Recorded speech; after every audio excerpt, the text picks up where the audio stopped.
احنا خلصنا العملية على خير الحمد لله. وفي الإفاقة المريضة بتاعتنا بنهتم جدا بالألم بعد العملية عشان خاطر المريض يصحى ووعيه كويس، التنفس والأكسجين كويس في الدم، وأهم حاجة بدون ألم. يعني عندنا بروتوكول معين بعد العملية إن المريضة أو المريض يصحى من العملية مش حاسس بأي ألم، مفيش خوف من الوجع.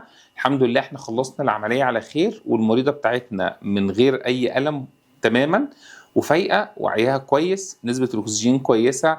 الحمد لله الحمد لله، بصحه كويسه وبخير. الحمد لله على السلامه يا نور. الله يسلمك. اخبارك ايه؟ حاسه باي الم او حاجه؟ الحمد لله. جهاز البي سي اي سحر بيسكن الالم. والحقيقه ان احنا عندنا برضو يعني هناخد ريفيو من اختها، هي عامله العمليه من شهرين، عامله عمليه ساتي برضو، والحمد لله هي خاسه كويس ونسمع منها. ايه الاخبار؟ الحمد لله كله عامله تمام. ايه؟ الحمد كويسه؟ لله. طمنين عليكي. تمام الحمد مبسوطه لله. بعد العمليه؟ جدا الحمد لله. يعني انا من بعد ما عملت العمليه يعني الحمد لله لقيت نفسي ان انا بخس بالخسسان اللي انا نفسي بيه. كبدايه كان خسيت 16 كيلو، دي حاجه شجعتني وشجعت اختي برضو انها برضو تعمل مع حضرتك العمليه. ف يعني الحمد لله، وان شاء الله هي برضو تبقى بدايه كويسه كده برضو ليها كده ان شاء الله، وتخس اسرع وعلى يدك كده يا دكتور بأمر الله.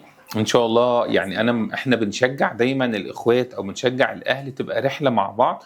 احنا بنساعد بعض وبنشجع بعض، كلنا بنبقى فريق واحد او بنبقى مع بعض في رحله بنسميها رحله نزول الوزن.